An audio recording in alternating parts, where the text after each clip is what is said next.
Hi everybody, welcome to Bedtime Storybook Club, Reading with Miss Angel. I'm Miss Angel and I'm here to read for you. Happy Thanksgiving! Doesn't feel like Thanksgiving to me either, but that's why I decided we're going to do a Thanksgiving story that's not so much about Thanksgiving or giving thanks, it's just a story that happens to take place on Thanksgiving. So, while Thanksgiving doesn't feel normal for anybody right now, let's read a story that's not a normal Thanksgiving story.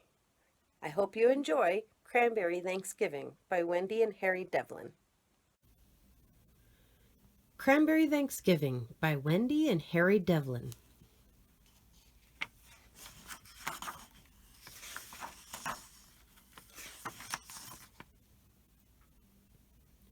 Maggie darted about like a black stockinged bird in search of wood for the fireplace.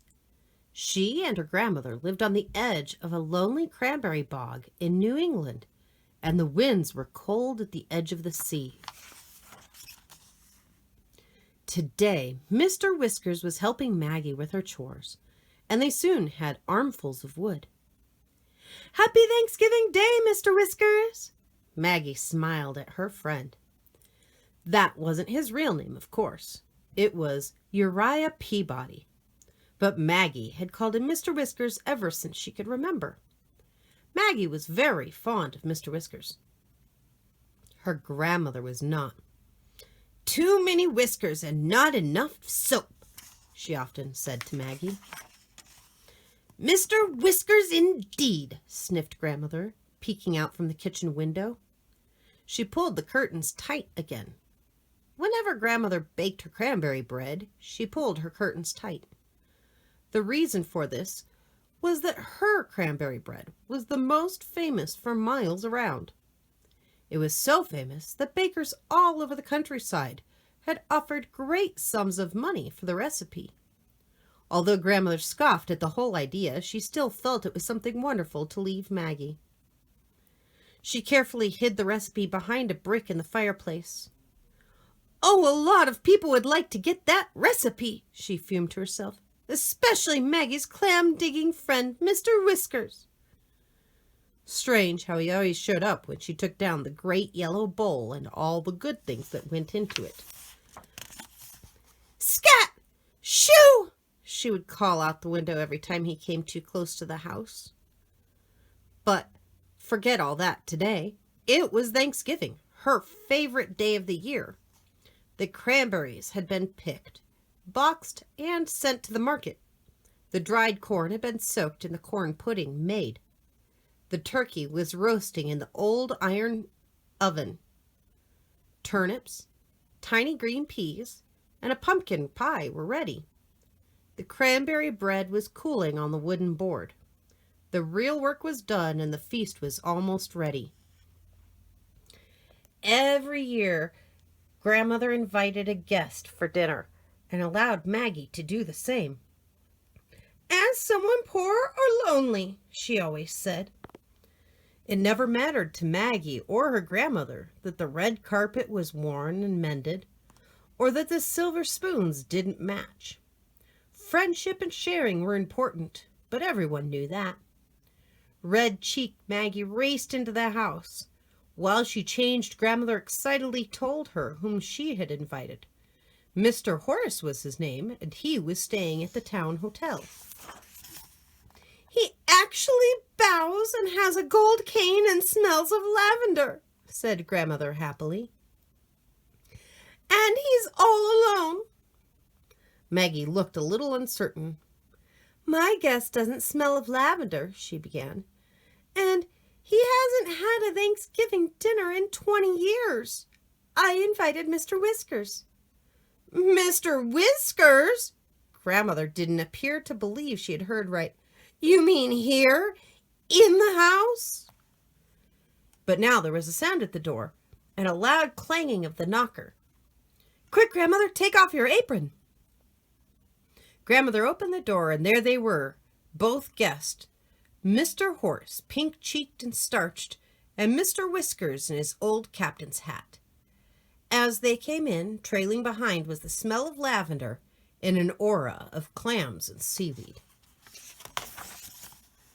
Mr. Whiskers held up his hands to Grandmother. "Clean," he said. "Oh, and where is your tie?" Grandmother asked. He lifted his long whiskers. "Right here, where it's always been," he growled. Maggie thought she saw a smile behind the whiskers. "Humph!" said Grandmother, and taking Mr. Horse's arm, she led them into the dining room.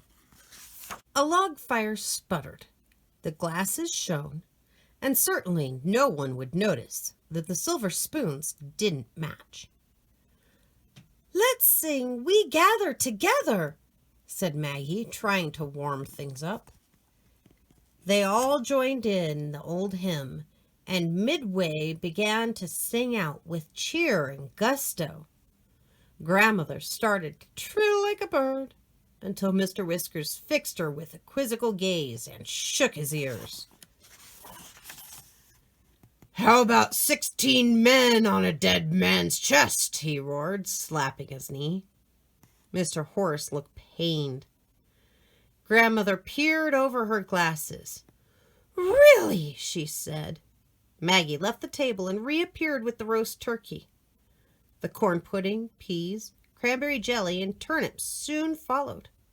And then came pale sweet butter and Grandmother's famous cranberry bread. "Feast of feasts," murmured Mr. Whiskers. "Well, we have all heard about your cranberry bread," chuckled Mr. Horse, "and the recipe hidden in the kitchen fireplace."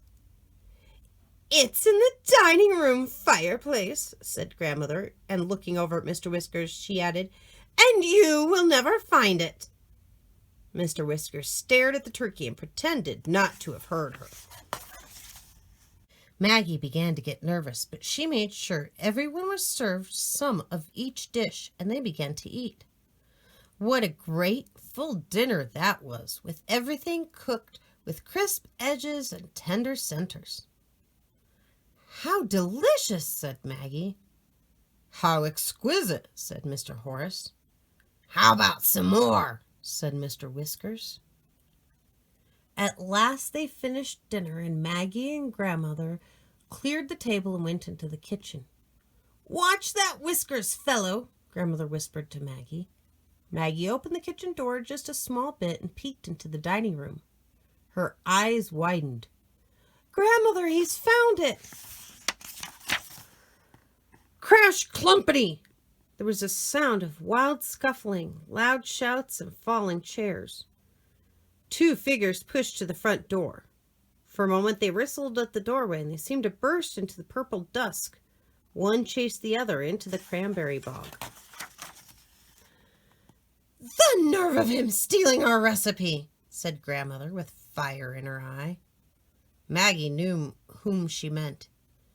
"It wasn't Mr. Whiskers," she said. "It was Mr. Horace."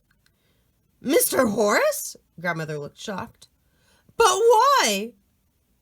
"Because he owns a bakery in the city." "And Mr. Whiskers knew this?" Grandmother asked.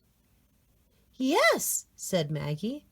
"Mr. Whiskers kindly came today to watch Mr. Horace and to have dinner." Mr. Whiskers came puffing up to the doorway, holding Mr. Horace by the collar. Proudly, he held the recipe high in the other hand. "Don't trust a man because he smells of lavender and has a gold cane," he growled. Grandmother stood up very straight and looked hard at Mr. Horace. "You, sir," she said, "are a disgrace." "He's worse than that," said Mr. Whiskers. "He is a recipe robber," said Maggie. All the starch seemed to leave Mr. Horace. "No pumpkin pie for you, sir," said Grandmother, handing him his cane. Mr. Horace began to sniffle. They left Mr. Horace on the doorstep. Grandmother closed the door firmly, and this time she took Mr. Whiskers' arm into the dining room. Maggie thought she could see Mr. Whiskers smile.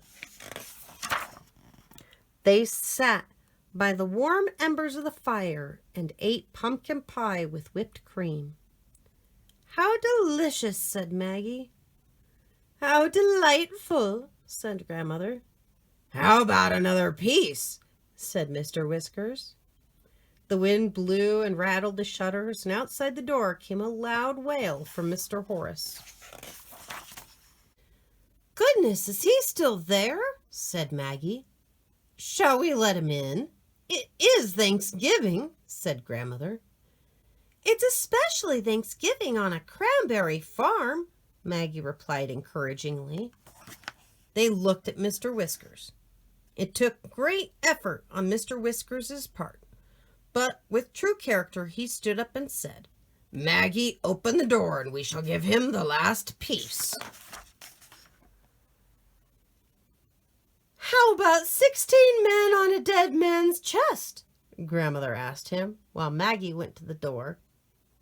And even his whiskers could not hide that smile. The end. And that's the story. I hope you all enjoyed it. I'm leaving you with the grandmother's famous cranberry bread recipe so you can try it on your own. I hope that you will share this story, subscribe to the channel if you haven't already, like this, and leave a comment with your favorite cranberry bread recipe. I will leave this recipe in the description, and when I make it on my other channel, I'll leave a link here. Have a nice Thanksgiving.